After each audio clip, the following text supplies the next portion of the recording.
Back when I was a child, I grew up on these. Oh, I used to sneak into the kitchen and dig them out of the Sunday sauce in hopes nobody would be looking. Sure enough, I get kicked out of the kitchen, made to wait for Sunday pasta dinner. The recipe I'm going to share with you for these delicious meatballs comes from a little town called Foodie between Rome and Naples. So you ready to make pulpetti, traditional Sicilian meatballs? Let's go! We're going to start with 1.5 cups of breadcrumbs made from day-old Italian bread that was left out to harden and pulsed in a food processor to get them into crumbs. Add 1/2 cup of milk into the breadcrumbs. And give that a stir. Set those aside. For our meat mixture, we have 1/2 pound of beef, 1/2 pound of pork, 1/2 pound of veal. Very important to get that mixture as it makes a world of difference in the meatball and the taste of the meatball. To that, we're going to add in our breadcrumbs that we'd squeeze most of the milk out of, 2 eggs, 1/4 cup of fresh chopped parsley,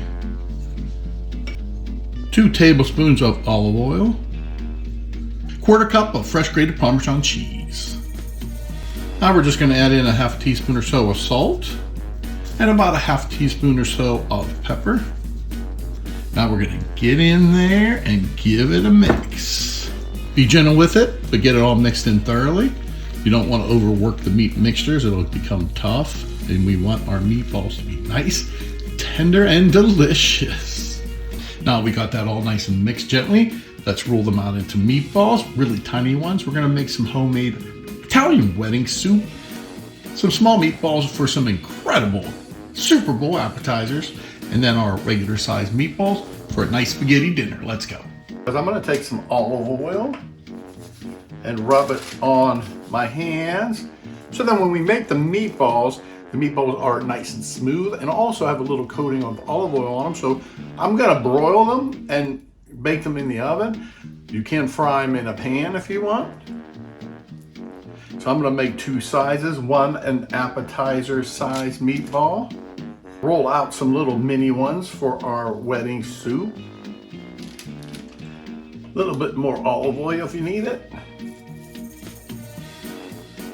We're going to get these under a broiler until they're lightly browned, a couple minutes. Then we're going to take the smaller ones out. They'll finish cooking in the soup. The larger ones we'll put back in for about 10 minutes. There we have it, and it's my favorite time to give these a try.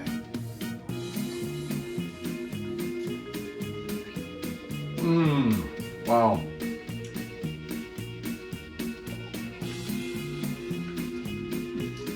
Wow, those are so delicious. It reminds me when I was little, taking them out of that pot and enjoying every second of them. You just said goodbye to bland food and hello to good food. Woo!